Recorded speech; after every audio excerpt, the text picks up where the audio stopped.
الكرم وآله وصحبه وبارك وسلم صلاة الله وسلام عليك يا نبي اللہ۔ دیکھیے حضرات، وقت جو ہے مختصر ہے اور میرے بعد بھی ابھی دو حضرات کا بہت ہی عمدہ کتاب آپ لوگوں کو سماعت کرنا ہے، تو میں بہت مختصر طریقے سے آپ کے گوش گزار چند باتیں کروں گا، اس کے بعد انشاءاللہ میں اپنے گفتگو کو ختم کر لوں گا۔ کہنے کا مقصد یہ ہے کہ اللہ کا لاکھ بلکہ کروڑوں اربوں مرتبہ شکر و احسان ہے کہ اس پروردگار نے ہمیں یہ مقدس راتیں عطا فرمائی ہیں، اور ایسی راتیں عطا فرمائی ہیں کہ ان راتوں میں ہم اپنے رب سے جو مانگتے ہیں اللہ ہمیں عطا فرما دیتا ہے، اللہ ہماری بخشش فرماتا ہے، اللہ ہمیں رزق عطا کرتا ہے، اللہ ہماری پریشانیوں کو دور کرتا ہے۔ تو ہمیں چاہیے کہ اس رات کو ہم لغویات میں نہ گزار کر کے، جیسے کہ آپ تمام حضرات بیٹھے ہیں، اسی طریقے سے ہمارے مسلمانوں کو یہ رات گزارنا چاہیے، اللہ کے ذکر میں، اس کے رسول کے ذکر میں، عبادت الہی کے ساتھ گزاریں اور فریاد کریں اپنے رب سے۔ جو پریشانیاں ہیں انشاءاللہ دور ہو جائیں گی، جو مصیبتیں ہیں ان سے نجات مل جائے گی۔ اور یہ صرف کوئی عقیدت اور صرف محبت کی بات نہیں ہے، بلکہ اللہ کے رسول صلی اللہ علیہ وسلم نے ارشاد فرمایا، حضرت مولا علی رضی اللہ تعالی عنہ راوی ہے اس سے بات کی روایت فرماتے ہیں کہ اللہ کے رسول نے ارشاد فرمایا، اذ کانت لیلۃ النصف من شعبان فقوموا لیلھا وصوموا یومھا۔ اے لوگوں، جب شعبان کی 15 کی شب آئے تو رات کو قیام کرو، اللہ کی عبادت کرو اور اس سے بالکل روزہ رکھو۔ عبادت آپ کئی طریقے سے کر سکتے ہیں، قرآن پڑھیں، یہ بھی عبادت الہی میں شامل ہے، نفلی نماز پڑھیں، فرائض و واجبات کو ادا کریں، نماز پڑھیں، قرآن کی تلاوت کریں، صدقہ و خیرات کریں۔ اللہ و رسول کا دن محاذ میں ذکر ہوتا ہے، اس میں بیٹھ کے اس ذکر کو سنیں، اپنے دین کو سیکھیں، یہ بھی عبادت الہی میں ہی لکھا جائے گا۔ تو آپ جو بیٹھے ہیں، اس کا اجر انشاءاللہ پورا پورا آپ کو دیا جائے گا۔ اس میں بیٹھے کہ اللہ کے رسول نے فرمایا کہ رات کو قیام کریں، یعنی عبادت الہی میں مصروف رہیں اور بالکل روزہ رکھیں۔ کیوں ایسا کریں؟ اس حدیث پاک کے اندر اللہ کے رسول نے فرمایا، فَإِنَّ اللَّهَ تَعَالَى يَنزِلُ فِي حَالِ غُرُوبِ الشَّمْسِ إِلَى السَّمَاءِ الدُّنْيَا۔ اے لوگوں، غروب آفتاب کے وقت ہی سے اللہ رب العزت آسمان دنیا میں نزول انتظار فرماتا ہے، یقول اللہ تعالی، اور ارشاد فرماتا ہے، انا بالمستقبل اللہ، ہے کوئی بخشش کو طلب کرنے والا میں اسے بخشش فرما دوں، ہے کوئی رزق طلب کرنے والا میں اسے رزق عطا فرما دوں، ہے کوئی مصیبت زدہ کہ میں اسے مصیبت سے چھٹکارا عطا فرما دوں، ہے کوئی گناہ حاجت والا، گناہ حاجت والا، گناہ حاجت والا۔ اسی طریقے سے ندا آتی رہتی ہے یہاں تک کہ طلوع فجر ہوتا ہے۔ تو یہ بڑی مقدس رات ہے، اس میں ہم یہاں جب تک بیٹھے، یہاں بیٹھے، یہاں سے اٹھ کے جائیں تو مساجد میں جائیں، اپنے گھروں میں جائیں، کچھ دیر عبادت الہی میں نماز کی صورت میں بھی گزار لیں، قرآن کی تلاوت کر لیں، جو قرآن پڑھے ہوئے نہیں ہے وہ ذکر و اذکار کرے، تسبیح و تحلیل کرے، اس طریقے سے اس رات کو گزاریں۔ اب زیادہ لمبی بات نہ کر کے میں ایک حدیث پاک اور سناؤں، اس کے بعد تھوڑی سی بات اور مجھے بتانا ہے۔ دیکھیے اس رات کے اندر احادیث مبارکہ کی روشنی میں جو میں آپ کو بتانا چاہتا ہوں وہ یہ بات ہے کہ اللہ رب العزت بہت زیادہ گنہگاروں کی بخشش فرماتا ہے۔ آج ہم توبہ کریں، استغفار کریں تو انشاءاللہ ہماری توبہ بھی قبول ہوگی اور ہمارے گناہوں کو میرا رب معاف فرما دے گا۔ اب عبادت ہم کرتے ہیں، مگر عبادت کے طریقے سے کرنا چاہیے۔ آج کل کا ماحول کیا ہے کہ آدمی عبادت بھی کرتا ہے تو اس میں بھی صرف کاؤنٹنگ کرتا ہے۔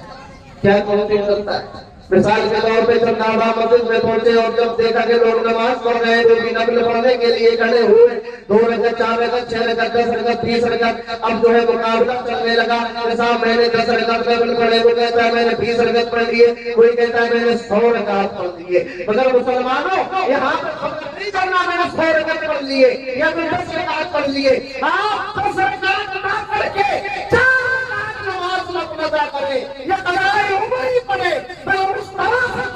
جس طرح پڑھنے کا طریقہ ہے جو حق ہے نماز کو پڑھنے کا اس طریقے سے اللہ رب العزت فرماتا ہے ان الصلاۃ تنہی عن الفحشاء والمنکر کہ بے شک نماز بے حیائیوں برائیوں سے روکتی ہے مگر آپ بھی دیکھتے میں بھی دیکھتا ہوں ابھی بندہ نماز پڑھتا ہے نماز پڑھ کے مسجد سے باہر نکلا گالیاں بکتا نظر آتا ہے چغلی کرتا نظر آتا ہے غیبت کرتا نظر آتا ہے نماز برائیوں سے روکتی ہے میری یہ چغلی اور غیبت کیوں کر رہا ہے آخر یہ گالیاں کیوں بک رہا ہے آخر حرام کاری کی طرف اس سے قدم کیوں بڑھتے نظر آ رہے ہیں آخر نماز میں کام کیوں نہیں کیا آخر یہ بندہ نیک کیوں نہ بنا یہ پرہیزگار کیوں نہ بنا یہ متقی کیوں نہ بنا آخر وجہ کیا ہے نماز تو ہم پڑھتے ہیں مگر برائیوں سے نہیں روکتے کبھی غور کیا آپ نے اللہ کا فرمان جھوٹا تو نہیں ہو سکتا اللہ نے فرمایا بے شک نماز برائیوں اور بے حیائیوں سے روک دیتی ہے مگر ہم رکتے کیوں نہیں تو دیکھیے آپ بھی جانتے ہیں اگر کوئی بیماری آپ کو ہے اور دوا آپ کو دی جائے تو جب تک دوا آپ جو ڈوز ہے اس کا اس کے مطابق نہ کھائیں گے کم یا زیادہ کھائیں گے مثال کے طور پہ ڈاکٹر نے کہا کہ بھائی 3 گولیاں کھانی ہیں آپ نے سوچا 3 زیادہ ہو جائیں گے لاؤ 2 ہی کھا لیتا ہوں یا پھر آپ نے سوچا مجھے تو بہت سخت بخار ہے 3 سے کام نہیں چلے گا ڈاکٹر نے کہا ہے پہلے تو کوئی بات نہیں 4 کھا لیتا ہوں تو ضرور اس کا سائیڈ افیکٹ ہوگا ریئیکشن ہوگا نقصان ہوگا کم کھائیں گے فائدہ نہیں ہوگا زیادہ کھائیں گے تو نقصان ہو سکتا ہے ایسے ہی نماز ہے نماز ہم پڑھتے تو ضرور ہے نماز ادا کرتے ہیں بظاہر ایسا لگتا ہے مجھے نماز پڑھی مگر یہ ہے ایک ہے صلاۃ اور ایک ہے روح صلاۃ ایک ہے نماز اور ایک ہے حقیقت نماز ہم نماز کو نماز کے طریقے سے پڑھیں یہ اتنی مقدس رات ہے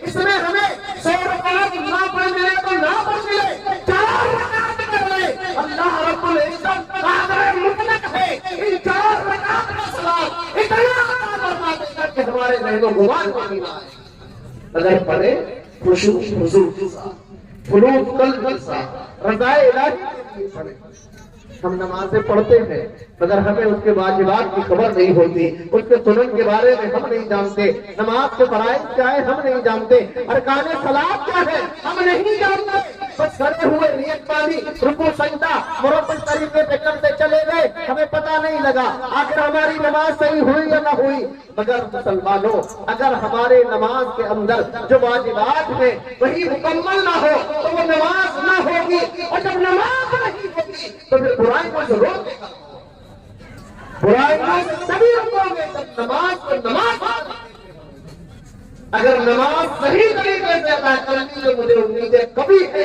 انشاءاللہ اس کی برکت سے آپ برائیوں سے بھی رک جائیں گے اور باز آ جائیں گے نماز کے اندر ہم دیکھتے ہیں کہ یہاں ہم نے نیت باندھی 4 رکعت 2 رکعت اور برابر میں کوئی صاحب آتے ہیں وہ نیت باندھتے ہیں 4 رکعت کی ہم سے پہلے 4 رکعت پڑھ کے فارغ ہو گئے سوچنے والی بات ہے ایک آدمی نے اپنا وقت جو ہے بچپن سے لے کے یعنی 5 سال کی 6 سال کی عمر سے جو مدرسے میں پڑھتا رہا پھر پڑھاتا رہا آج تک پڑھنا پڑھانا سیکھنا سکھانا اسی میں زندگی گزاری آپ نے تو مدرسے میں گئے نہیں آپ ہم سے جلدی کیسے پڑھتے ہیں اور وہ بھی درست طریقے سے نہیں پڑھ سکتے مطلب یہ ہے کہ آپ صحیح سے پڑھتے ہی نہیں ورنہ آدمی 2 منٹ میں نماز پڑھ کے فارغ ہو جائے 4 رکعت کی میرے سمجھ میں آج تک یہ فلسفہ نہیں آیا 4 رکعت نماز کیسے پڑھ سکتا ہے اب مثال کے طور پہ اگر واجبات صلاۃ ادا نہ ہوئے تو آپ کی نماز نہیں ہوئی میں بتانا اس لیے چاہ رہا ہوں یہ بات کہ ابھی جا کر کے مسجد میں آپ نفل پڑھیں گے قضاء عمر پڑھیں گے اور عبادت میں مصروف رہیں گے محنت کریں گے صلا کچھ نہ ملے تو نتیجہ کیا ہے پوری رات جاگنے کا فائدہ کیا ہے آپ کم پڑھیں عبادت صحیح طریقے سے کریں 10 رکعت پڑھیں لیکن سکون کے ساتھ خشوع کے ساتھ رضا الہی کے پڑھیں تو انشاءاللہ وہ 100 رکعت سے بھی بہتر ہو جائے تعبیر ارکان اس کی رعایت ہمارے لوگ نہیں کر پاتے. تعبیر ارکان جانتے ہیں؟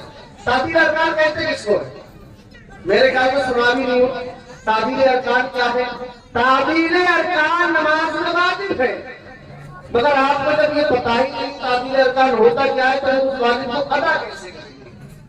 ہر رکن کے درمیان اطمینان و سکون حاصل کرنا یہی تعبیر ارکان ہے. مثال کے طور پہ آپ نیت باندھ کے کھڑے ہوئے، قیام کیا، قرات کی، اس کے بعد رکوع میں گئے. اب رکوع سے آپ کھڑے ہوں گے، اسے کیا کہتے ہیں؟ قوما.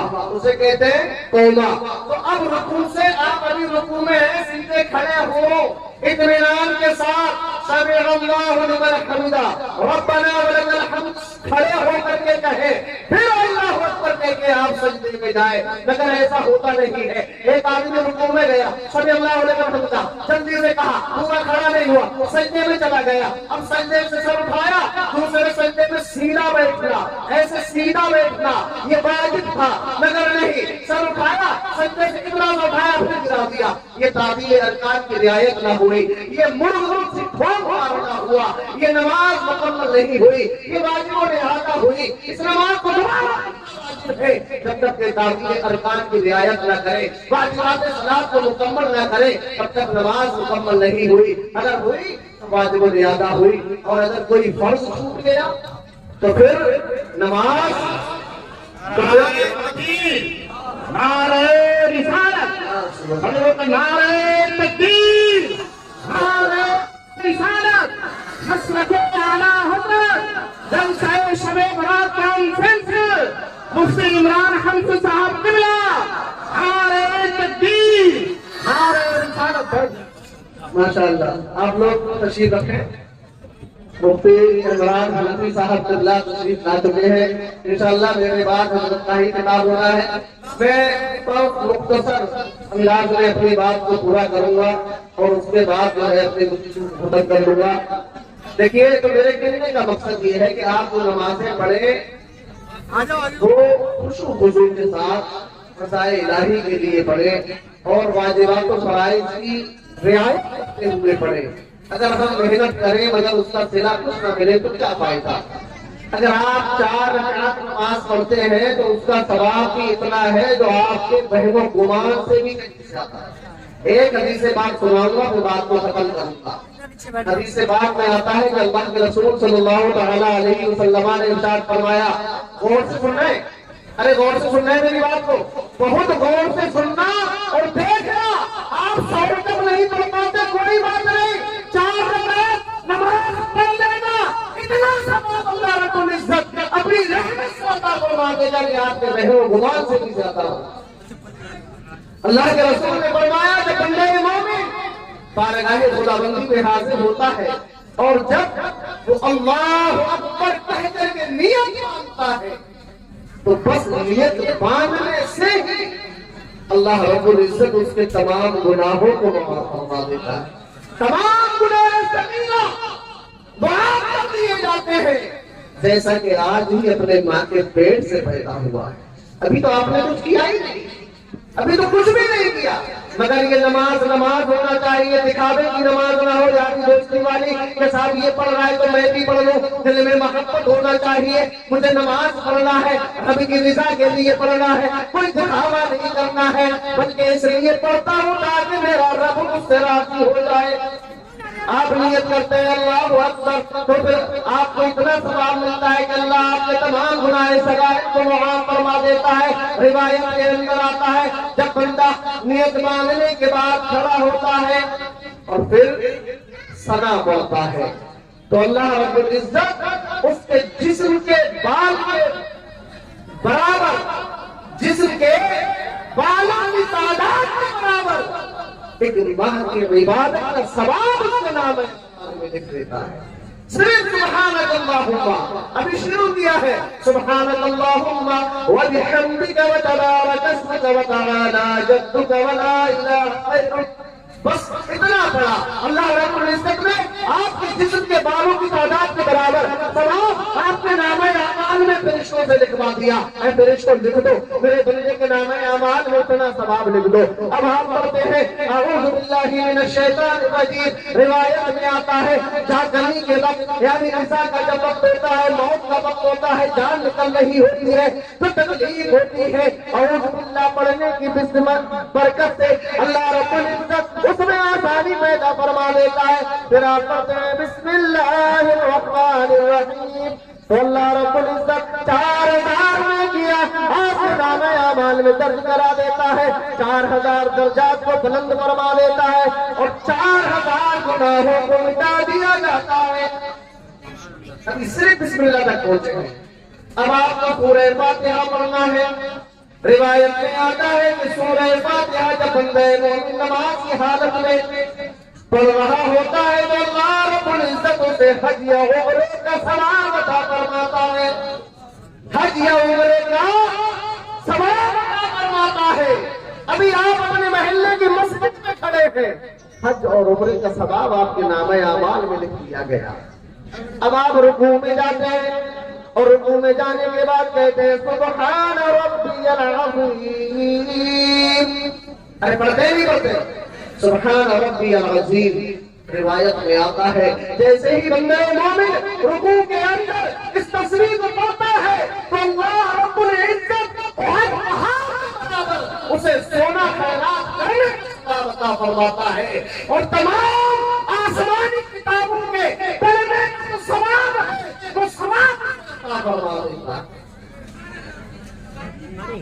ابھی آپ نے رکوع کیا ہے, تسبیح پڑھی ہے, اب جیسے ہی آپ کہتے ہیں سمع اللہ لمن حمدہ تو اللہ رب العزت اس بندے کی طرف نگاہ رحمت فرماتا ہے اور رب اس کی طرف نگاہ رحمت فرمائے پھر اسے عذاب نہیں دے گا انشاءاللہ. یہ امید ہے رب کی رحمت سے پھر اسے عذاب نہیں ہوگا. اب آپ سجدہ کرتے ہیں تو جب سجدہ بندہ مومن کرتا ہے تو اللہ رب العزت اسے قرآن مقدس کی تمام سورتوں کو آیتوں کو پڑھنے کا ثواب عطا فرماتا ہے. ان کی تعداد کے برابر ثواب ان کی نیکیاں عطا فرماتا ہے. اس کے بعد سبحان ربی الاعلی جب بندہ مومن پڑھتا ہے سجدے کی حالت میں تو روایت میں آتا ہے کہ اللہ رب العزت جن شیاطین اور انسانوں کی تعداد کے برابر نیکیاں اسے عطا فرما دیتا ہے. اب وہ تحیات پڑھتا ہے تو تحیات پڑھنے کا ثواب یہ ہے اللہ رب العزت اسے اس مجاہد اسلام کے برابر ثواب عطا فرماتا ہے جو گھوڑے کی زین پہ بیٹھ کر کے اس کی پشت میں بیٹھ کر کے میدان جہاد میں جاتا ہے, جنگ کرتا ہے, کبھی مارتا ہے, کبھی اپنے جسم پہ زخم اٹھاتا ہے اور پھر وہ اس جنگ میں فتحیاب ہو کر لوٹتا ہے یعنی وہ غازی کہلاتا ہے. اسی غازی کے برابر اللہ رب العزت اسے ثواب عطا فرماتا ہے. اور جب وہ سلام پھیرتا ہے تو پھر دوزخ کے دروازوں کو بند فرما دیتا ہے اور جنت کے 8 دروازوں کو کھول دیا جاتا ہے. 8 دروازے کھول دیے جاتے ہیں اور پھر روایت میں آتا ہے وہ بندہ مومن جس دروازے سے چاہے جنت کے اندر داخل ہو جائے.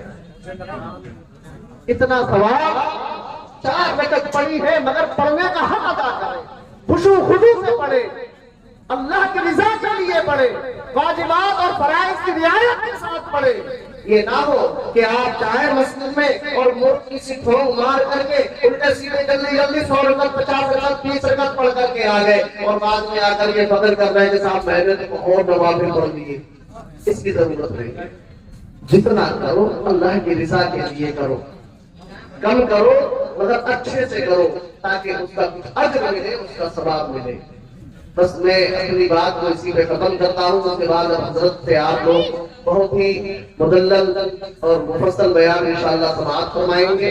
استغفر اللہ ربی من کل ذنب واتوب الیہ لا الہ الا اللہ محمد رسول اللہ.